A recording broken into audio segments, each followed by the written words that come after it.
having to kill the only person I truly loved in this world, as well as the memories of all the good times we shared growing up. I'm slowly making my way across the country, hopeful that I can make it back to the town that time forgot before the police catch up with me. I swear my sister was not a monster, but I also know I didn't kill anybody. Unfortunately, I can't prove either of those facts to anyone, or that Lainey was even real until I truly understand what's going on myself. I'm terrified at even the thought of going back up that mountain, but I think it's the only choice I have left. I have to find answers as to what made her do those horrific things, as well as why nobody remembers her but me.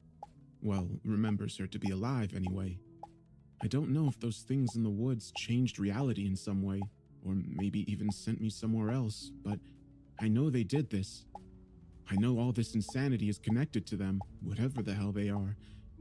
I'll try to pick up some sort of weapon before I get back to that mountain, and I'll get the truth to all of it, even if I have to gut a few of those creatures in the process. I'll set this right. I'll make everyone see it one way or another. It took me a few days to make that cross-country trip back to the broken-down old city, as I only traveled at night. I dyed my hair, muddied up my license plate, and even painted my camper a little bit to try and evade detection. I could only keep my fingers crossed that my meager attempt at a makeshift camouflage color scheme would be enough to not warrant any second glances from any police cars I may have inadvertently passed by. It wasn't pretty, but it did help a little when nesting the old girl behind whatever trees I found to hide out before sunrise. Even though I'd spent a good deal of my life since moving out of my mother's house on my own, I still felt almost cripplingly lonesome, especially on those long days hiding in my camper. I would take some chances here and there, walking to local fast food joints and various stores for food and the like. But I always kept my head down and spoke as little as possible. Most of my gas stops were at night, and I would only use cash for my transactions. I pulled every cent I had out of the bank before giving the authorities a chance to lock me out, so I was sure I had enough to cover whatever I may need. Since Lainey had done the majority of the navigating from the passenger seat, I wasn't entirely certain I was going the right direction when I neared the border of the state that housed the ghost town. I ended up backtracking quite a few times, basically getting myself more lost. I didn't recognize anything the closer I got. I was sure I was at least in the neighborhood, but I'd gotten so turned around I had to find a new hiding spot for the day before I'd be able to continue after nightfall. I was yelling and cursing while I searched for a good place to park, feeling my face burn from the frustration of being so close yet so far. When I finally found the day's resting area, I cut the engine off and just sat there, feeling as though my ears were billowing thick plumes of smoke while fighting against the urge to beat the hell out of my steering wheel. I stared through the windshield, focusing on calming my breathing while gazing upon yet another series of trees beyond the glass. I was growing incredibly tired of this whole ordeal, but I had little choice but to plunder on, and just hope to God I could find a way to fix the train wreck my life had become. You're not far off now, Bri. Lainey said from the passenger seat. Shit, I can't tell. I feel like I've been driving in circles for the last few hours. Somehow, I had felt her with me this whole time, and somewhere in my chaotic mind, I knew she couldn't be, but I didn't question it when she spoke from beside me. Perhaps I just wanted her to still be alive so badly, her sudden appearance was simply my own way to deal with everything. I can help you find your way back there, if you want, she said, giving me her classic, playful smile. Hell yes, I'm only getting myself more lost by the minute. Want to get going then? Nah, I can't risk it in the daytime. Can't fix this if I'm behind bars, you know? We talked for a bit, just like we always did. No particular topic, just one pointless subject led to the other. We laughed and joked about all the craziness of the last few days, though it felt quite the grim discussion to be making light of. Still, it felt amazing to have her by my side again, and her being there made me far more confident that I may actually be able to pull this off. After a while, we took a stroll to find a place to grab something to eat. She was still as bouncy and enthusiastic as she had been when we first parked that old camper beside those very woods we were headed back to, and her joy was just as contagious as always. By the time we found a local diner, just off the road a mile or two from where we parked, I had almost forgotten how terrified I was about what lay ahead. I got some strange looks from the waitress and the guy behind the counter flipping burgers, as it would seem they could not see the person I was talking to. but the food tasted amazing nonetheless. After I noticed their erratic glances, I slid out of the seat to join my sister on the other side, with my back to the staff of the small roadside cafe. Lainey chuckled, joking about how crazy I must have looked to them, but I attempted to keep my words and laughs to a minimum. As unusual a situation as it was, I think Lane and I were both aware that she wasn't exactly there, but it didn't bother us. In some ways, I think I just saw the girl whose company I shared as the restless spirit of my beloved sister, more so than a manifestation of my messed up mind. I generally didn't believe in such things, but not too long ago, I didn't believe in creepy little skeleton creatures capable of altering people or reality either. Once my meal was done, I got up to pay. When I saw the cook was now on the phone, cutting his eyes back at me on occasion, I felt my chest heaving again, with the realization that the man may have recognized me, perhaps from the news or something. I just grabbed my change from the waitress and took off out the door. We may want to run, Lane, I said, already quickening my pace. She looked as nervous as I felt, so we gunned it back in the direction of the camper. I'd hoped to get a little rest before heading back towards the ghost town, but I just knew we had to get back on the road as soon as possible. I threw the door to the camper open, climbing inside and locking it behind me. Lainey was already in the passenger seat when I slid into my spot at the helm and I cranked her right up. We're close, Bry. We can be there within an hour if you follow my lead. We're that close? I was sure. Just go! Get back on the highway and take the first right you see. I thought I heard sirens off in the distance, but I hope to God I was just imagining it. Once I backed out of the trail between the trees, I floored it to get back to the highway. It should only be a few miles from where I was, but I could still make out what could have possibly been the approaching horde of officers, as if they were not far behind us. I felt the tires bounce in and out of the cracks and splits in the neglected road, before the tarmac smoothed out once I pulled onto the highway. Just as Lainey yelled out, pointing towards the right turn we had to get on, the sirens grew significantly louder and were now accompanied by strobing lights from a ways behind us. Shit, I said, darting my eyes to my sister, who looked as worried as I. Don't let up, baby brother! She barked directions from one road to the next, and things were beginning to feel familiar to me again. We were close, maybe only a few more miles to go, but I could now make out the front bumpers of our pursuers. I pressed the pedal as far as it would go, but there wouldn't be the slightest chance of escaping a police car in a rusty old camper, no matter how well I maintained her. I knew the road wasn't far ahead now, as though I could feel it.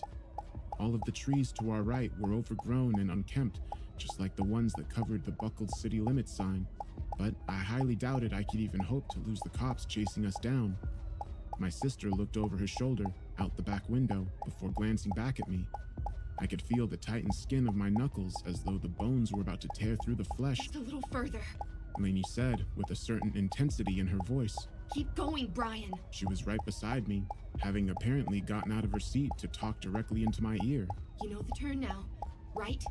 Yeah, Lane, I got this. All right, kiddo. You hit that turn as soon as you get to it.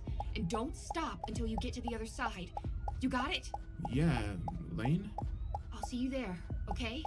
Lane? She just gave me a wink before running to the back of the camper and through the window, passing through the glass as though it weren't even there. Almost as soon as I saw the small gap in the trees ahead, with the slightest rim of the corner edge of the once green city limits sign, I pressed down the brake pedal while cutting the wheels to the right. While I faced sideways in the road for maybe a second or two at most, I saw my sister slam into the police car closest to me, causing the driver to lose control. It quickly veered to the other side of the road, flipping onto its roof and over as the one behind it screeched its tires to a halt before careening into the side of the other. I could still hear the slamming and crushing of metal against metal as I sped down the slender, single-lane road towards the city. I breathed a heavy sigh after assuring myself that I was alone on the bumpy and potholed pavement, with my pursuers having somehow been removed from the equation through the efforts of my deceased sister. It didn't make a damn bit of rational sense, but I didn't give it a second thought at the time. I hadn't had a chance to look upon the city with the sun shining down the last time we were here, but it strangely felt more ominous than it did after dark. Maybe it was simply the fact that I could make out the destruction of the little place in more vivid detail in the daylight. Perhaps it was nothing more than the reason I was here that led to the inherent foreboding in the recesses of my mind. Whatever the case, My hands were already beginning to tremble as I let off the gas a bit. I told myself I was just slowing my pace to more easily navigate the camper through the streets filled with rubble and debris, but I knew exactly what it was that caused me to no longer find myself in a rush. I could see the mountain ahead, looming over the berg like a feral beast preparing to pounce. No matter what I may be facing, this was not a choice I had much control over. It was this, or face the authorities and pay for the crimes I knew myself not to have committed, regardless of the facts that were handed to me. Maybe my sister did die when I was a kid, and my fragile and immature mind couldn't handle it, cracking under the weight of it, not unlike the tarnished pavement my wheels bounced across. Perhaps there was something else at play here, though, something I could potentially look upon very soon. It had been early when I got myself turned around and lost, so as I guided the old girl back onto the steeply inclined, slender, and rough road behind the ghost town, and saw the world falling into darkness around me, I couldn't help but find myself a bit more unsettled than I already was.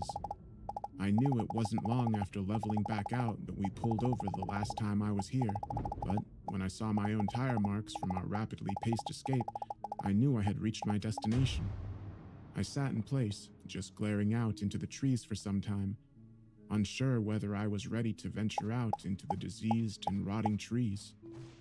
A good half hour or so of staring down the tree line, I lifted myself from the driver's seat, reached for my flashlight and the machete I had been able to pick up from the department store some miles back, and walked out of the RV.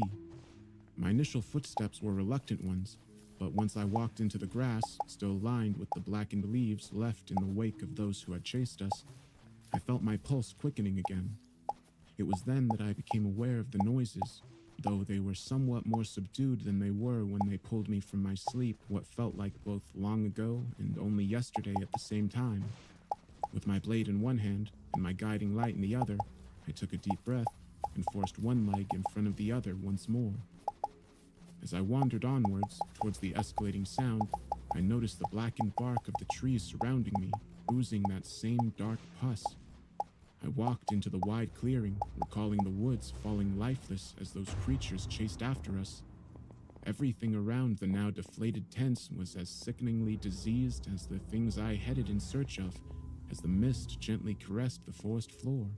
I continued onward towards the sound, which only grew louder and louder.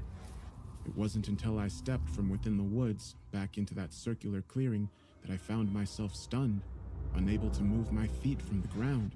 The rotten and skeletal creatures all stood, sat, or perched in the center of the clearing, maybe 15 of them altogether, though I didn't exactly waste time counting them. Each and every one of them had at least one hand gripped tightly onto my sister, who hovered above the ground as she had before. The flickering, flame-like orange lights of the things now shone brightly, somehow mimicking the light breaching from Lainey's mouth, nostrils, and eyes.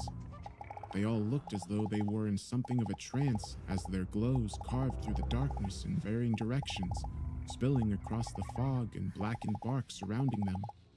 I noticed my sister's skin appeared charred around where the seemingly endless bony fingers grasped, but she did not look in any sort of pain, as her gleeful expression would imply she was beyond content. My mind fought to regain its composure, to figure out what to do next. I still held my flashlight and machete, but my limbs ignored my pleas to do any more than hang limply at my sides. "Move, goddammit!" I commanded out loud, momentarily afraid I would prematurely gain the attention of the decayed little critters. I felt my left foot break free from the sticky ground, closely followed by my right. My arms still were not responding, but I would worry about that when I got closer to my goal. Those initial steps were slight, but each one gained more momentum than the last, finally garnering the aid of my arms. My mind was clearing more and more as my legs pursued each other. Right, left, one after the other, until I could pick up the stench of those grotesque little creatures. Before I could allow myself to give it a second thought, I softly carved the blade into the throat of one of those things that lay sprawled out on the ground, with one hand wrapped around my sister's ankle. It didn't do so much as twitch as its voice left its sibling's chorus of madness before the flickering flames of its eyes went dark. As its hand slipped away from Lainey's legs, leaving only the scarring left by its grasp, I noticed how thin and malnourished she appeared.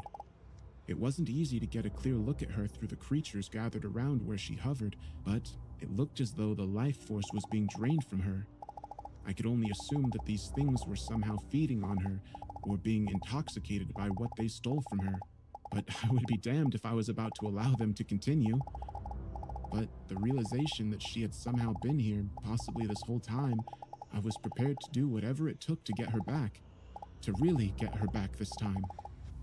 I tried to keep my actions as controlled as possible as I guided the blade into the decaying flesh of the grotesque creatures with my shivering hands. I could only hope to not alert those still entranced as I left one after the other oozing their noxious, milky fluids onto the ground from their lifeless skeletal bodies. As I worked my way up to those hanging onto her arms, it was growing more difficult to keep my assaults somewhat silent. The higher up they were, the farther they had to fall, landing with a nasty slapping sound onto their fallen comrades. I still carried on, slicing throats and carving fatal wounds onto the brittle and hardened meat. Each of them spraying that creamy and foul-smelling pus across my clothes. As the chorus of their horrendous howls were growing softer from more voices falling silent, I sped my movements, pulling my blade from one and almost instantly slicing into another. I found I was now having to step over the mounds of corpses that lined the ground beneath me, causing me to take far more care with my jabs and cuts as to not inadvertently slice into Lainey. I finally had to take something of a step back to clear some of the heap from the path. I was somewhat distracted while heaving the gruesome sacks of rotten flesh away from my sister's feet, audibly gagging more than once. By the time I realized my shadow was being cast across the bodies I had already moved, I didn't have a chance to escape the blackened hands which latched onto my arms as soon as I turned around. All 10 of the remaining flickering eyes gazed into mine while my skin began to burn. I screamed as I attempted to move my arms, but I couldn't so much as break free from the tight grip. 2 of them held on to me with one hand each, but they were insanely strong for having such a seemingly weak and fragile frame. I kicked at their knees, causing them to shriek in a much more aggravated version of their maddening wails, but they still wouldn't release me. I continued to smack my heels against the bones on their legs while trying everything I could to pull away from them. The other 3 were bearing down on me now, each move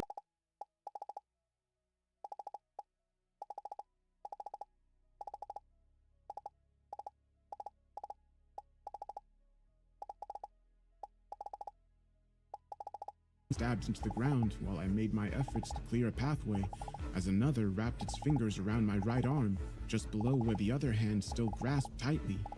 I felt my thumb brush against the hilt of my blade. I gave another loud yell, both from the incredible pain of my scorched flesh, as well as the anguished desire to reach my weapon. I stretched my body as much as I could, grabbing onto the rubbery, textured hand, while another burning hand grasped the upper thigh of my right leg. Finally, I freed the blade from the dead grass and dirt before swatting it down upon each of the arms of the creatures who held me in place. Their shared squeals blended with my own as the skeletal forearms separated from the hands which still held me tight. I leapt back as the quintet bore down on me, now revealing haggard and gaping mouths, with more of that fiery aura glowing from within. Their stuttering movements quickened as they staggered at me, but I kept swinging my machete from one side to the other while I gathered my bearings. As I felt both of my feet secure themselves to the ground beneath me, I prepared to make my stand, no longer retreating. When the nearest one closed the gap between us, I sliced my blade across its midsection. The anguished howl erupted from its orifice again. It grasped at its stomach, attempting to hold in the meaty, entangled cords that spilled from behind the opening I made, before one last swat from my gore-lined weapon silenced it for good. I leapt towards the next 2, which staggered side by side towards me, until I carved deep into the chest of the one on the left before hacking a ditch into the neck of the other. When they fell to the ground, I struck them both again, just to be sure the deed was done. Only 2 remained, each of whom had begun to back away from me. But I would be damned if I was about to let them escape their shared fate. I dug the machete right through the upper torso of the next in line, before rearing back with all my might to separate the head from the spewing neck of the last. I stood there, heaving deep and exhausted breaths while continuing to slice through the meat and tissue of each and every one of my victims until I was damn sure that they would never grip their bony tendrils around anyone else ever again. I gripped at my side while buckling over, retching across the widely strewn mounds of gore I had scattered across the forest floor. I gasped for breath as my erratic lungs begged for me to take control and regulate my frenzied heartbeat. I gazed across the darkened area as the glowing from my sister was now the only thing illuminating the circular clearing. I looked around for my flashlight, but realized it was more than likely buried under the mass of rotten meat and bone, something I was not about to root through. I finally stepped toward my sister, not remotely hesitating before throwing my arms around her, pulling her close while begging her to awaken from her catatonic state. As I held her, I couldn't tell if my own feet were lifting from the ground or if she was descending to where I stood. But when the darkened forest dissolved before my eyes, I suddenly didn't care one way or the other. My entire being was filled with such ecstasy as I had never even imagined possible. It felt as though I had escaped the body which imprisoned me, allowing me to soar above reality itself. Within what seemed to be no more than seconds, I watched my life play out before what I could only assume to be my mind's eye. I saw the child who would grow to be the man I could be, being brought into this world before taking my first steps, my first run, my first kiss, and my first love. I just watched on as though I were living a movie, as I married the amazing woman I had known since junior high. I viewed the travels we would share together, along with the heartache of the struggles we would endure, but even the tears filled me with such awe. I could barely rationalize my thoughts. As one life ended, another began, as though I were switching the channels of a television tuned to a realm of possibilities. When I would come across a life I didn't care for, I found I could simply fast forward to the next. I saw myself go through so many trials and hardships, yet so many more wonders that showed me hope that pure and exhilarated joy can truly exist. It's so goddamn beautiful. I heard myself whisper, but it was far removed from where I was. As I gazed into the endless wonders of what could be, I was vaguely aware of the moans and whimpers as they left my mouth, but that was not where I lived anymore. My body was little more than a dream I no longer cared to take part in. It was an old, beaten-down car that I saw no reason not to leave deserted on the side of the road. Even when I became aware of fingers tightly wrapping themselves around my arms, I did not care. Let them have it, I thought. I didn't especially want it anymore. I felt the sensation of the vessel I once occupied being shaken, with something of a jarring that threatened to send me falling back into it. My grip on the wonders I viewed and somehow lived all at once began to slip, causing the experience to fragment slightly. I fought to maintain my connection, with my soul practically begging not to be pulled away. A voice called out from miles away, somewhere beyond the realm I struggled to remain in. There was a sudden and somewhat alarming pain that shot across what was once my face, causing my awareness to falter. The distant voice screamed from much closer than before. Something inside me became heavy, a weight I was once familiar with, something tangible that I began to crave ever so slightly. It was a hunger, almost, though I didn't know if that was the right word. Brian, snap out of it, damn it! Another sharp and more shocking pain pulled me from the glorious oasis of the place beyond reality. I felt my body toppling back to the ground, momentarily confused as to what I was looking at. My eyes burned, feeling as though I hadn't used them in years. I was struggling to remember how to function within my body when I finally looked into the kind and loving eyes of my sister, which practically thrusted my mind back to the awareness of what led me here in the first place. The tears spilled down her sunken cheeks, while her lips quivered in a strained attempt to smile. I wrapped my arms around her and thought I could feel her ribs right below the surface, her heart rapidly beating against my own, causing a warmth to spread through me I never thought I would feel again. After a while like that, we helped each other back to the camper that still rested next to those ancient trees. I could already see signs of life returning to the forest behind us, assuring me that I had indeed put an end to those creatures who fed on my sister's bliss like a drug.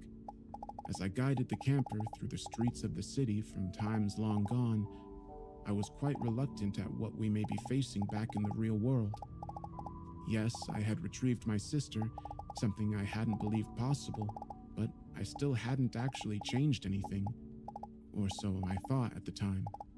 I pulled out of the slender road and back onto the highway, next to the tarnished and warped city limits sign, seeing no sign of any wreckage that could have potentially been left by the police cars that chased after me.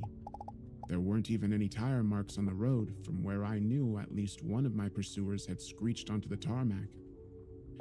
I pulled up to a 24-hour diner just as the sun was beginning to rise. Lainey had been sleeping for the last hour or so, but I had to get some food into her incredibly malnourished body. Didn't wake up until I returned with some burgers and fries for us, and though she was quite groggy at first, she enthusiastically wolfed the meal down like it was the first thing she'd eaten in weeks. I didn't give her a choice about heading to the first emergency room I could find. Well, the first one far enough from the old ghost town anyway. Even if I was confident our nightmare may be reaching its end, I still wanted to be nowhere near that damn place by the time we stopped for the night. She actually didn't resist my recommendation, and given her weakened state, the nurse didn't waste any time getting her back to see a doctor. I also had to be treated for the hand-shaped burn marks on my arms, but while mine bore the oozing pinpricks, Lainey's did not this time.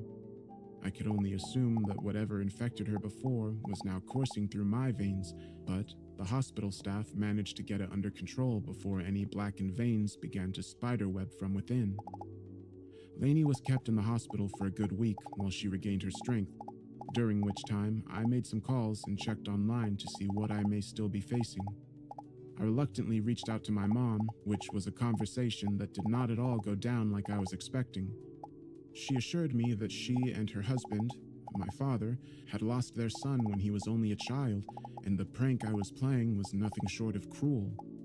The more I insisted that I was who I claimed to be, the more enraged she grew, threatening to call the police. I hung up the phone, shocked by the revelation that I apparently did not belong here. I attempted to reach out to a few of my other contacts, but the numbers that still led to who I expected didn't know me either. Lainey and I talked a good deal about this, but she assured me that she still had my back no matter what. When she was ready to be released from the hospital, we resumed our cross-country trek back to the town I no longer had a place in. But at least I had my sister, the only person I could ever count on. Over the course of the journey back home, I began to feel an almost overpowering weakness, forcing me to yield the responsibility of driving the old camper to Lainey. Given the fact that she was far healthier than I had found her behind those ancient trees, she took no hesitation in accepting the task. Yes, she was still quite withered and was slowly recovering her strength, but her scars were almost completely faded, and she was already back to that energetic and youthful woman I had always loved. By the time our road trip came to its close, I could barely keep my eyes open for more than a few minutes at a time. Lainey insisted I let her take me to a hospital, but I had a feeling I knew what was happening. I didn't belong in this world, just as she had not belonged in the one that left me labeled a murderer. I have no regrets, all things considered. I think this is still a better outcome than being locked away for the rest of my life, or even being put to death for the crimes I did not commit. I just hope that Lainey will get through this. She's the best person I've ever known, and I'm just grateful I was able to get her back home, even if it's one I cannot join her in. It would seem this is the end of my story, but I thank you for hearing me out. I don't think I can record anymore now. It's getting harder to focus by the second, but that's it for me.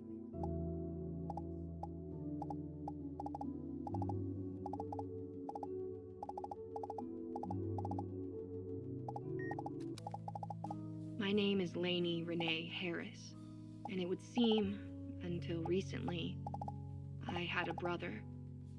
I don't remember him well, since he died when I was around 9 years old, but I know it hit Mom and Dad pretty hard. He was, like, 2, I think, when we lost him. But I can't say I really knew him, you know. He had a lot of medical issues, so he had to be kept in a sterile environment. I was always made to stay away from him, but only for his own good. I still felt bad when it got the better of him, though. I'm 30 now, and I'm part of a sort of think tank group of paranormal researchers. We were looking into this old ghost town that was apparently once called Rimrose Fall. But it took us a lot of work to even get that much information. My colleagues wanted to do some more looking into it before checking it out. But I think my curiosity got the better of me, and I headed across the country to see it for myself. But I think my curiosity got the better of me, and I headed across the country to see it for myself. When I got there, even though I was immediately intoxicated by the melancholy beauty of the broken down old place, something, I guess, called to me from the mountain that stood behind it. I know that sounds like some crazy psychic cat lady shit, but that's the best way I can describe it. Before I knew it, I was weaving through the streets in my hand-me-down camper and speeding up the steep hillside road. Somewhere along the line, I sort of blacked out and didn't even come out of it until I just fell to the ground in the middle of an open space in the woods. I don't remember much, but there was a boy there, sort of floating above the ground. I know it sounds nuts, right? That's not even the weirdest part, though. At the time, I knew him. Not just that, but I knew him as my brother, totally forgetting that he died when I was a kid. I snapped him out of the trance he was in, and we booked it back to the camper. But it was our camper, not just mine. Crazy, right? So even though it had only been a little while from my perspective, I was all skin and bones, like I hadn't eaten for a month or something. And I had these burn marks all over my body and legs. Brian, my brother, got me to a hospital, and it took a week or so for me to get back on my feet. But by the time we headed back home, he was in bad shape. He asked me to finish what he was writing and post it online. But when I read it, I couldn't even believe what I was seeing, you know? I guess I was already myself again by the time he just vanished. That's right. I took the luggage back into my house, came back out, and he was just gone. Anyway, even though I didn't see him as my brother after I got my mind right, I know he helped me. So finishing his story and posting it is the least I can do. It does make me a bit sad if everything he had written was true, because it doesn't sound like we would have been pretty close if my brother had survived. It's weird because even though I know who I am and what my life has been, I miss him, you know? I feel like we'd only just met, but I'd known him for years at the same time. I do wonder where he is now, though. Maybe I'll never know, but I hope it's somewhere happy. I think he deserves that. I think he deserves that. For some reason, I'm crying right now. I feel as if my heart is breaking. It's like I've lost a part of me I never knew I had. If that makes sense at all. I'm not sure if I'll ever really come to grips with everything that happened, but I hope I will. Maybe my kid brother is still out there somewhere, in some magical place beyond the walls of reality. Of course, it's very possible that I'm still there, too.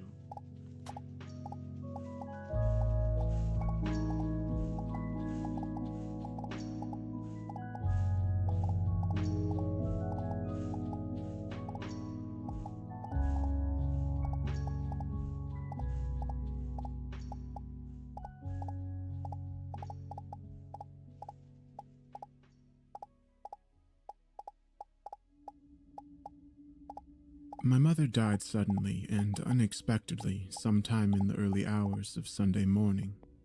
The coroner said she'd suffered a massive stroke and her death would have been instantaneous. This brought me some small comfort, knowing that she hadn't suffered in the end. I was the one who found her, I had arrived at her tidy, semi-detached suburban house Sunday at lunchtime, bringing with me her food shopping for the coming week. Feared the worst when she didn't answer the door after repeated knocks and rings. It was with great trepidation that I used my spare key and marched through the hallway, shouting my mother's name in a panic as I frantically searched, hoping for the best but expecting the worst outcome. I found her lying down on the sofa, her eyes shut. Mom looked so peaceful, like she'd simply fallen asleep. For a fleeting second, I believed this might be the case, but when I touched her, her skin was cold. It didn't take me long to realize she had no pulse and wasn't breathing. Finding my mother's lifeless body was obviously a very traumatic experience. However, at the time, I felt oddly calm as I went through the ritual of calling an ambulance, waiting for the paramedics to arrive to tell me what I already knew. My father had died 1 year before, having lost a long battle against cancer. My parents had been married for 36 years, and Mom dedicated herself to caring for her husband after his diagnosis. When he died, the largest part of her died with him. She was overcome with grief, barely able to function, and having little interest in life. I asked her to move in with us, thinking it would do her good to be around family, but she steadfastly refused to leave the home she'd shared with her husband for 3 decades. Instead, we compromised. I went to see her each and every day, doing her shopping and making sure she was eating, washing, and looking after herself. I always hoped she would bounce back, but deep down I realized it was only a matter of time. Mom's death certificate said she succumbed to a stroke, but I knew she died of a broken heart. It's tough losing your parents, even when, like me, you're an adult with a family of your own. I'm married and have 2 children, so I'm very blessed, but I still miss my mom and dad every day. Lots of people will be able to relate to my loss, but this isn't why I'm recording this story. What I'm here to talk about is the 40-year-old diary I found in my mother's attic. I never met my uncle. My mother's brother died a few years before I was born. Mom spoke fondly of her older brother and how he'd looked out for her when they were little. She didn't like talking about his death, only saying he was a policeman killed in the line of duty. We took this to mean he served in the Royal Ulster Constabulary and was probably killed during the Troubles, the ethno-religious conflict that plagued our home country of Northern Ireland for nearly 30 years. Mom got upset every time the topic was brought up, and so she rarely talked about my uncle's police career when I was growing up. My sister and I had taken on the emotionally draining task of clearing out my parents' house after Mom died. We found this quite difficult, as just about every photograph, ornament, and knick-knack had some sort of sentimental value or memory attached to it. We shed more than a few tears during those days of work, and I found it upsetting to be in the house where I'd discovered Mom's dead body, but we supported each other and persevered. I found the dust-covered old box in the back of the attic, buried under years' worth of memorabilia and assorted junk. It contained what little remained of my late uncle's possessions, mostly related to his service with the RUC. Inside, I found his neatly folded uniform and peaked cap, both in miraculously good condition given their age. Thankfully, the moths hadn't gotten at the material. Other than this, there was a few old black and white photographs of my uncle on his graduation day from the police training college. There he was, looking smart and handsome in his dress uniform, standing to attention while smiling for the camera. He looked very impressive. I guessed my uncle was slightly younger than me when these photos were taken, but I could definitely see the family resemblance. I dug deeper into the box of forgotten memories, finding a number of dog-eared and faded papers relating to his service and postings. And there was something else, a small leather-bound notebook. I flicked through the first few pages and was taken aback to discover it was my uncle's diary, recording his service as a cop on the front lines of West Belfast during the 1970s, some of the worst years of the Troubles. I informed my sister of my discovery, but she wasn't overly interested, and so I inherited my late uncle's possessions, including his diary. I took the notebook home, intending to study the journal entries in detail. I believed the diary would be of historical interest and provide an insight into an uncle I'd never met. I hoped it would serve as a link to the past, a connection to my family that would otherwise be lost after my mother's death. However, I became increasingly disturbed the more I read. My uncle clearly had a very difficult job. As a CID detective, he was tasked with investigating some of the most brutal, sectarian murders of the period, while at the same time being a target for the paramilitaries. His entries demonstrated he was working under tremendous mental strain. I trained as a counselor and would conclude from his writings that my uncle suffered from post-traumatic stress disorder. His detailed and visceral descriptions of murder scenes and atrocities make for a difficult reading, but there are elements of his story that I cannot explain, incidents and occurrences beyond rational understanding. For this reason, I have decided to transcribe and post my uncle's diary entries, in hope that someone with more insight than me may be able to shed some light on the bizarre and disturbing events described by my late uncle. And so, here it is. November 1976. I've never kept a diary before, never had any inclinations to. The truth is, I'm not much of a writer. Essays and police reports usually, that's my lot. That's not to say I'm uneducated. I was the first in my family to go to university, an achievement my parents were proud of. I grew up in a Protestant working-class community in East Belfast. Our family wasn't wealthy, but we weren't hard up either. My father worked all his life as a welder in the shipyards, as his fathers had done before him. It was expected that I would follow in their footsteps, but I surprised everyone by excelling in my education, gaining a place in a prestigious grammar school before going to Queen's University to study for my law degree. By the time I graduated, my homeland was in turmoil. Civil rights protests had turned violent, with rioting on the streets. The army was deployed to keep the peace, but the violence escalated, with hundreds of deaths during the early years of the decade. Bombings and shootings were an everyday occurrence, and my home city was being torn apart in front of my very eyes.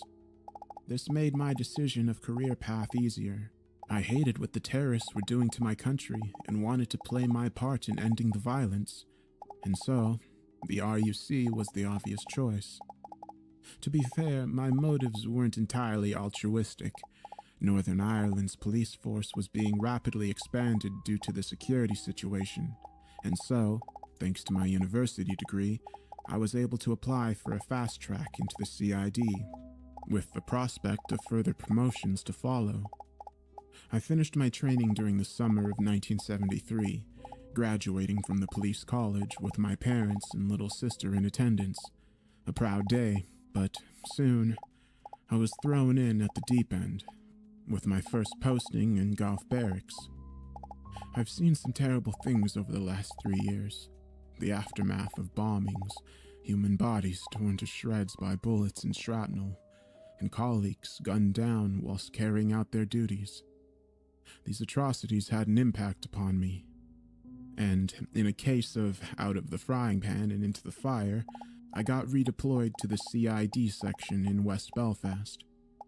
In recent months, my life has spiraled out of control, as the stresses of the job have taken their toll. My girlfriend left me a couple of weeks ago as she could no longer deal with my erratic behavior and violent outbursts. I can't really blame her. I hardly speak with my family and friends anymore. My job has become all-encompassing, and I have little time for anything else. When I'm not working, I drink heavily, trying to drown my sorrows and forget the horrific things I've seen out on the streets. It doesn't really help, but I can't stop. As 1976 draws to a close, I'm working on 2 major investigations. One against a skilled and ruthless provisional IRA bomb maker, codenamed Nemesis. This dangerous individual has been responsible for dozens of attacks against the security forces and commercial businesses in the city center. We've come close to capturing Nemesis, but the bastard keeps slipping through our fingers. I have no doubt that he'll keep bombing until we either capture or kill him. The second investigation relates to a loyalist murder gang led by a terrorist known as the Butcher. This gang specializes in kidnapping Catholic men and brutally torturing their victims before slitting their throats. The sheer brutality of this gang has shocked and terrified the population, even though this city has long become hardened to violence and death. Blood is running through the streets of Belfast, and we're barely able to hold the lines. I was raised in the Protestant faith and was made to go to Sunday school when I was younger. Nevertheless, I've never been particularly religious. I'm not a superstitious man, but some of what I've witnessed over the last few months defies any logical explanation. I honestly don't know whether I'm going mad, but I've become increasingly convinced that the bloodshed has unleashed something truly evil onto the war-torn streets of Belfast, a shadowy entity that stalks me and haunts my dreams. For this reason, I have decided to keep this journal and record what I see and hear, in the hopes that one day someone will be able to make sense of it all. For with God as my witness, for the first time in my life, I am truly scared. November 21st, 1976. The butcher has struck again. A housewife discovered the body dumped in a back alley off Agnes Street. At first, she assumed the corpse was a discarded mannequin doll, as the wounds were so severe. The victim's injuries were consistent with the previous murders.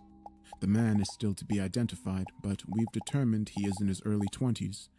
There were multiple stab wounds and deep cuts across his hands, arms, and torso, none of which would have proved fatal. The cause of death was the man's throat being slit, cut so deep that the bone was exposed. The torture and killing evidently occurred at a different location, the body being dumped here by the murder gang. We'll trace the victim's identity over the next day or two after we trawl through the missing persons list. The family will be notified, and the press will need to be updated. Doubtless, there will be more sensationalist headlines in the tabloid papers. This is the third murder by the Butcher Gang in the last 6 months. All victims have been young Catholic males, kidnapped at random from the streets. Undoubtedly, there will be a statement released by some anonymous paramilitary spokesman, a generic claim that the victim confessed under interrogation to membership of the IRA and had been executed for crimes against the people of Ulster. Our investigation is focused upon 3 loyalist terror cells operating in the Shankill area. I have strong suspicions as to the butcher's identity, but so far we have no evidence. The gang has been good at covering their tracks, and witnesses are in short supply. We spent most of the day at the crime scene, freezing on a gray, drizzly afternoon. The army set up a security cordon, as was our standard procedure. A number of locals gathered around the cordon, the usual combination of nosy neighbors and ghoulish voyeurs hoping for a glance at the body. A few journalists showed up during the course of the afternoon, snapping photos and taking notes. They asked for a statement, but we weren't willing to give them any information at this early stage. Night had fallen by the time we moved the corpse, shifting his remains into a body bag and putting the poor fellow into the back of a waiting ambulance. By now, most of the crowd had moved on. They'd seen it all before, after all. I scanned the cordon as my colleagues moved the body, spotting one solitary figure lingering at the far side of the street, lurking in the shadows and glaring in my direction. The stranger was clad all in black, with a hood covering his head. I couldn't see his face or make out any of his features. I'm not a man who scares easily, but the sight of this mysterious figure brought a chill down my spine. He looked like a man out of his time, a throwback to a previous age. Nevertheless, despite his odd appearance, there was something strangely familiar about this interloper, and I felt sure I'd seen him before, although where and when I cannot recall. I stared at this individual for the best part of 2 minutes, trying to get the measure of him. He didn't move an inch during the whole time, standing perfectly still and seemingly not reacting to anything occurring around him. Even though I could not see his eyes, I could nevertheless feel his harsh glare burning through me. My first instinct was to turn and flee, but as a policeman, I needed to show strength. This individual hadn't technically committed an offense, but security legislation gave me the right to detain and question him. I decided to do so, but before I could make my move, I got temporarily distracted by one of my colleagues asking me a question. When I turned back, the dark figure had gone, apparently disappearing without a trace. I asked the Army lieutenant in command of the security cordon about the mysterious man, but the officer could not recall seeing him, nor could any of his men. The whole incident left me feeling shaken and confused. Had I imagined this figure? I don't believe so. I have an unnerving feeling that I've seen this stranger somewhere before, perhaps more than once, but always lurking in the shadows, somewhere on the periphery. I fear I'm being stalked. Perhaps the IRA or some other paramilitary group is targeting me, gathering intelligence for a possible hit. I've therefore decided to become more vigilant regarding my personal security. Hopefully I'm overreacting, but you can't be too careful these days. December 5th, 1976. I've been receiving threatening phone calls to my home line, 3 nights in a row now, all during the early hours. The first night it was a little more than heavy breathing and low groans, making me think it was just some sort of pervert.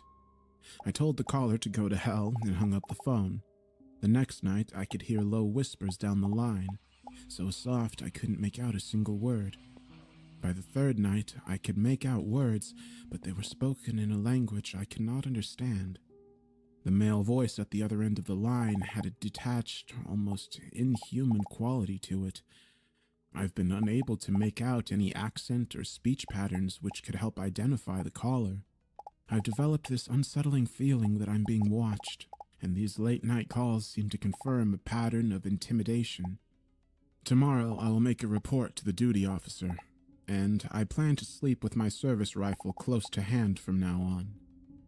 January 4th, 1977. I was called to the scene of a bombing this morning. An army patrol was hit on the lower falls by a small but deadly device hidden inside of a beer keg, detonated by a hidden command wire. 4 soldiers were injured in the blast, but the man closest to the bomb took the brunt of it, losing both legs and also suffering severe chest wounds. He was still alive when we arrived at the scene, his body reduced to a bloody mess, his eyes mad with shock and pain as he screamed out and grasped for the bloody stumps that were once his legs. They rushed him to the hospital in a Saracen APC, but he died from massive blood loss before they got there. I later learned the dead soldier was only 19 years old. We evacuated the wounded and secured the scene. What remained of the device was removed for further forensic investigation, although the design and MO pointed to the bomb maker we were pursuing, an IRA operative codenamed Nemesis. His devices are becoming increasingly lethal as he plies his deadly trade. We didn't get long to examine the scene. A crowd soon gathered on the edge of the security cordon, including a number of young men who jeered and mocked the wounded men. The soldiers manning the blockade were from the same company as the dead private, and understandably, they were upset and angry. A few soldiers reacted to the provocation, moving into the crowd while swinging their batons and attempting in vain to make arrests. Soon, more local youths arrived on the scene, carrying half-bricks and glass bottles, which they flung at the line of soldiers. Within minutes, the situation had descended into a full-scale riot. As the violence escalated, the army officer in command on the grounds told us he can no longer guarantee our safety.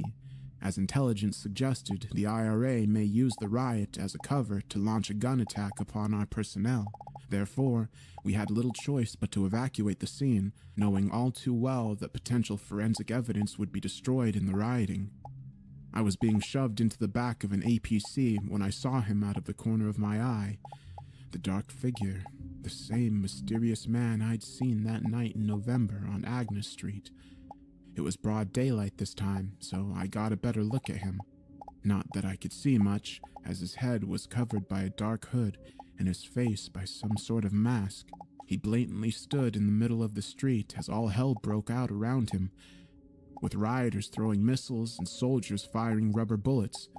The chaos seemed to have no effect on the interloper, as he showed no fear of being shot or struck. I honestly couldn't tell whether he was directing the riot or oblivious to it. However, once again he appeared to be looking straight at me, as if he'd come to this violent place specifically to confront me. But I only cast my eyes on the hooded man for a brief moment before an army NCO physically dragged me into the back of the vehicle, slamming the steel door shut behind me. This time, I'm certain the dark figure wasn't a figment of my imagination. He is real, and is deliberately turning up at the crime scenes where he knows I'll be posted, stalking me through these war-torn streets. I need to get this bastard before he gets me. January 11th, 1977. The late-night phone calls have become less frequent, but more sinister in their tone. Last night he spoke in understandable English for the first time, speaking just 3 terrifying words in a low, creaking voice. I see you. I'm now convinced there is a direct link between the shadowy figure and the threatening calls. I must remain vigilant. I didn't sleep at all last night, but instead drank until dawn with my Webley service revolver by my side. These images keep running through my head. The butchered victim, the screaming soldier without his legs, and always the dark figure, watching and taunting me. Honestly, I don't know how much more of this I can take. January 12th, 1977. My boss saw the state of me when I turned up for roll call and sent me straight home.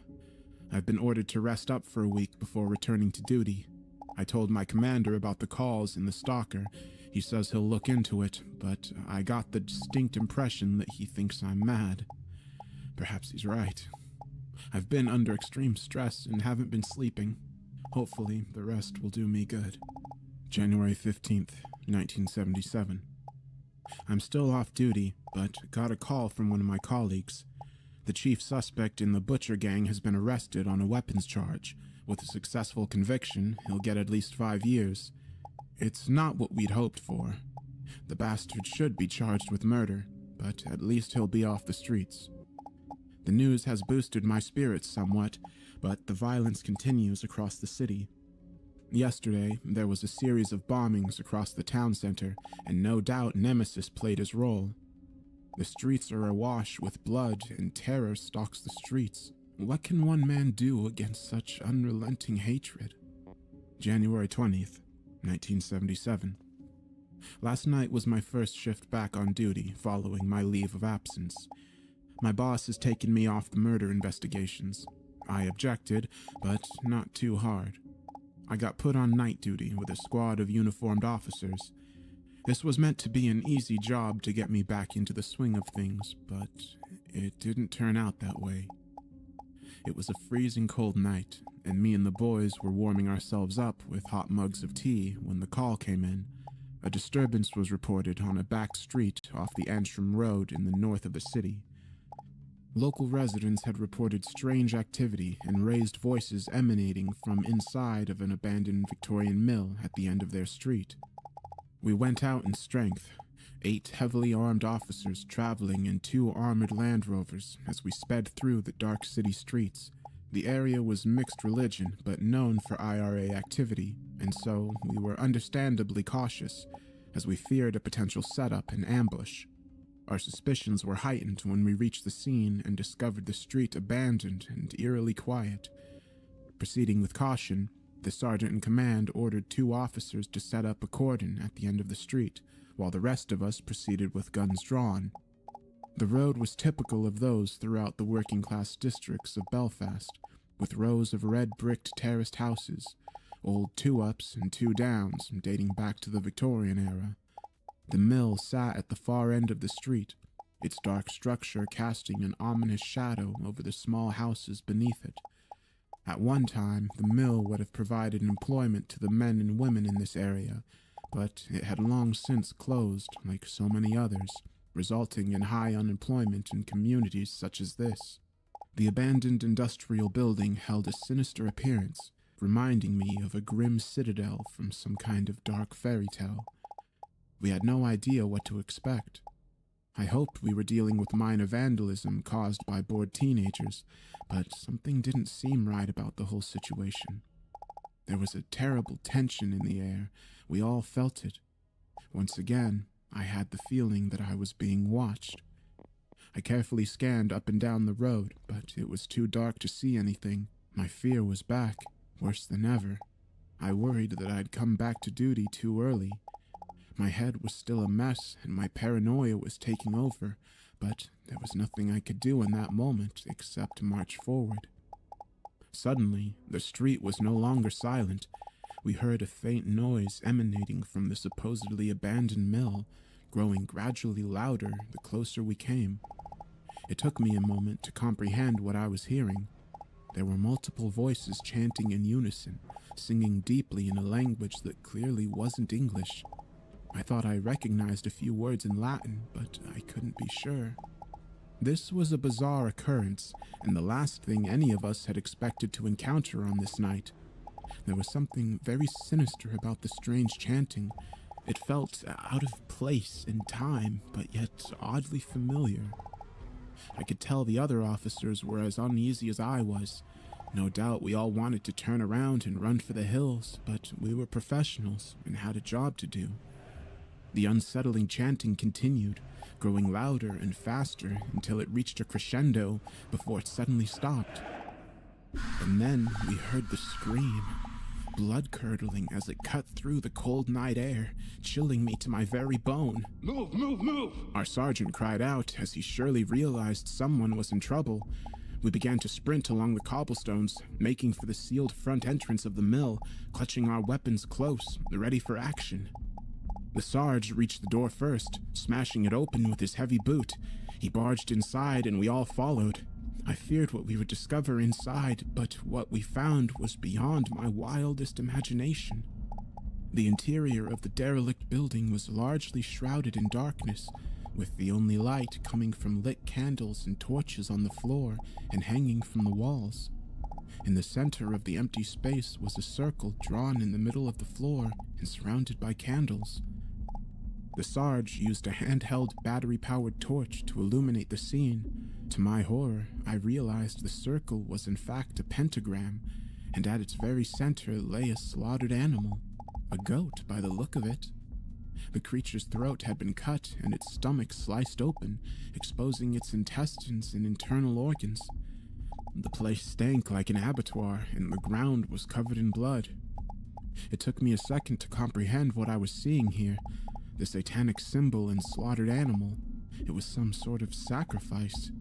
How could this be possible?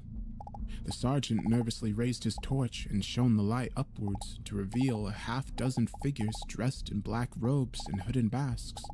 Each one stood perfectly still, glaring with menace in our direction. All were armed with daggers, stained with the blood of the slaughtered goat. The Sarge screamed at them to drop their weapons and surrender. We covered them with our guns as we waited to see whether they would comply. I clutched hold of my Webley with both hands, aiming at the chest of the closest dagger-wielding maniac.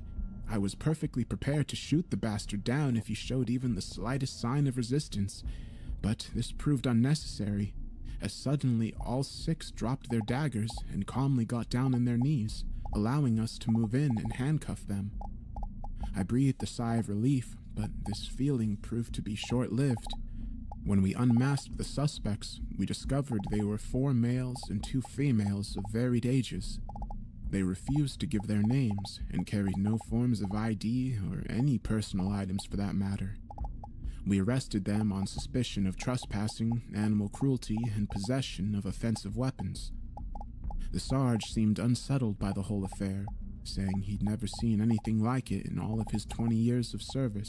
But what really shook me to my core was when one of the suspects turned his head around and looked me directly in the eye, specifically picking me out of the crowd. He was an unpleasant-looking man, perhaps in his late 30s or early 40s. He had one of those weasel-like faces, pale skin, bloodshot eyes. His chin was covered in a thick, untidy stubble, and he stank to high heavens, which suggested that he hadn't bathed or showered in days. I experienced a cold chill inside me whenever he made eye contact, but I stood my ground, knowing I couldn't show this lowlife any fear. He opened his mouth to reveal chipped yellow teeth, and he spoke in broken English. I didn't recognize the accent, but what he said was this. My master, he sees you. He will come for you. Soon, you will have nowhere left to hide. I stood glued to the spot, my jaw hanging in disbelief. His words terrified me, and I had no response. One of my comrades reacted, punching the suspect in the stomach and telling him to shut his gob. 2 officers dragged the man away while I remained frozen, unable to speak or move until the Sarge patted my back, telling me to head back to the waiting Land Rovers. I didn't sleep a wink last night after I got home. Instead, I turned to the bottle once again, drinking until dawn. I realized this isn't a solution, but I needed something to settle me after what I'd been through. In the morning, I received a phone call from the duty sergeant. He told me that all 6 suspects arrested at the mill had been released without charge. Apparently, the orders had come from the top, but no explanation was given. The sergeant mentioned reports of other ritualistic animal sacrifices and black masses occurring across Ulster, and of rumored links to British military intelligence. The theory was some kind of psychological operation aimed against the paramilitaries and their supporters. I couldn't believe what I was hearing. Is there no end to this madness? Has this entire city descended into the depths of hell? How much more can one man be expected to take? February 4th, 1977. I almost died today. They literally came within inches of taking me out. It had been a quiet couple of weeks, or at least as quiet as a cop working in Belfast could have. I was still on the beat with the uniformed patrols. There had been incidents, of course, but none as bizarre and unsettling as the encounter in the old mill. I hadn't received any threatening phone calls in the last fortnight, had cut down on my drinking, and was even sleeping better. I truly believed I had turned a corner, but you can never take your eyes off the ball in this job. Our unit got called out to a crime scene in Ballymurphy. The switchboard received a call reporting a break-in, and so we were sent out to investigate. As usual, we went out in strength, attending in armored Land Rovers and fully armed. Details were sketchy, and so we were naturally suspicious. Rightly so, as it transpired, because this caution saved our lives. The device was hidden inside a dustbin left down a side alley. I was only about 12 feet away from the bomb when it detonated. I remember a blinding light and a deafening din, followed a split second later by a powerful wave of heat which blew me off my feet, throwing me backwards. I hit the ground hard, feeling a sharp pain shoot through my entire body. After that, I lay dazed on the pavement, my head throbbing, vision blurred, and ears still ringing from the blast. The dark figure appeared from nowhere and stood right above me. My eyesight was still affected, and so I could not make out his facial features. In fact, he was little more than a dark shadow standing over my stricken body, blocking out the sun. Nevertheless, I knew it was him, the same shadowy figure who'd been stalking me for weeks. And now he had me, wounded and helpless, left completely at his mercy. My vision was starting to come back, but I couldn't bear to look at his hideous figure, and so I closed my eyes and prepared for the end. Seconds passed, and slowly my hearing returned. I heard men shouting and the heavy clump of boots against the pavement. Reluctantly, I opened my eyes, and to my great relief, the dark man was gone, his shadowy figure replaced by the concerned looks of my comrades as they came to my aid. Miraculously, I walked away from the blast with only minor injuries, cuts and bruises, and a slight concussion. A piece of flying shrapnel had grazed my head. A couple of inches to the right, and it would have been embedded in my skull. It didn't take long for the investigating officers to establish that the device was the work of Nemesis, the IRA bomber responsible for so many previous attacks in this part of the city. The bomb design and style of attack were both very similar to that which killed the young soldier back in January. It seems that, on this occasion, the IRA member tasked with detonating the device had missed his mark. The bomb had gone off a tad too early. If he'd waited just a couple more seconds to detonate, then I would be dead, and several of my colleagues severely maimed. As it turned out, we all walked away from the blast in one piece. I should be feeling like the luckiest man alive right now, but I don't. The dark figure is back.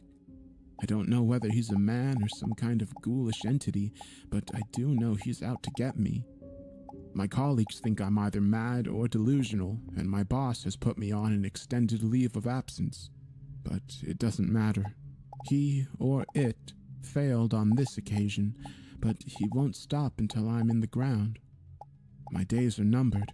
It's only a matter of time now. February 7th, 1977. The calls have started again, worse than ever this time. The things I've listened to were surely never meant for human ears. I'm disconnecting my phone, and there's no reason for anybody to be calling me. I'm still on leave of absence from work, but I find no respite. I spend my nights drinking with my gun by my side. I can't sleep for any length of time.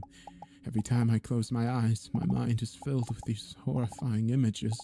He's always there, haunting my dreams. I know he's watching me. I'll never be free. February 7th, 1977. My sister came to my house this afternoon. I guess she's worried about me. Probably she's been trying to call me, but can't get through with the phone unplugged. She was at the door for more than 15 minutes, repeatedly banging the knocker and ringing the bell. I didn't answer. All my curtains were drawn and the lights turned off. She must have thought I was out, so she eventually gave up. I can't bear for her to see me like this. Her big brother, reduced to a cowardly drunken mess. It's for the best anyway. Whatever is happening to me, whoever and whatever is after me, I can't let my little sister get involved. I need to protect her. February 13th, 1977. The IRA bomber known as Nemesis is dead. The security forces played no role in his demise. Ironically, he died by his own hand after a bomb he was working on detonated prematurely, blowing him to bits and demolishing the safe house he was sequestered inside. It's an occupational hazard for those in his line of work. My bosses would rather have arrested and convicted the bastard, but they weren't necessarily displeased with the outcome. Neither was I, not at first anyway. My commander invited me to attend the scene. I was still technically on suspension, but my boss was willing to bend the rules to allow me to be there when they carried the bomber's dismembered body parts out from the rubble. The bastard had tried to kill me after all, so the hope was his violent death would grant me some closure. We arrived on the street to discover a chaotic scene, with the road cordoned off at both ends, while soldiers and police officers dug through the rubble of the demolished house. While the security forces worked, the predictable crowds gathered around the cordons. Some young men swore and shouted abuse at the soldiers, but mostly people were just curious. One woman stood out, though. A young woman with long red hair tied back in a bun. She was clearly upset and very agitated, screaming at the troops about a missing child. It took us some time to establish what had happened. The woman's child was an 8-year-old girl called Aoife. She'd been playing on the street in front of the safe house at the exact moment the bomb exploded. We found her dead body buried beneath the rubble about an hour later. Her mother wailed in all-encompassing grief when we carried her little girl out, grabbing hold of the tiny body and grasping it tightly to her bosom. I've seen a lot of terrible things during my time, but nothing as tragic as this. And he was there, of course. The dark man, lingering in the shadows just outside of the cordon, watching on and mocking me. It seems he is drawn to death, destruction, and human agony. I think he thrives on it. I attempted to ignore him, but I could still feel his hateful glare burning into the back of my head. I returned home afterwards and instantly hit the bottle. I couldn't stop thinking about that poor little girl. What had she ever done to deserve this? I thought of my younger sister and how I'd feel if something so awful happened to her. Later that night, I turned on the radio to listen to the news reports of today's incident. The IRA had released a statement describing the dead bomber as a brave Irish patriot who gave his life in the cause of freedom, while young Afy's death was a tragic accident and a painful reminder of the British occupation of our country. I saw red when I heard those words. Grabbing an empty vodka bottle and flinging it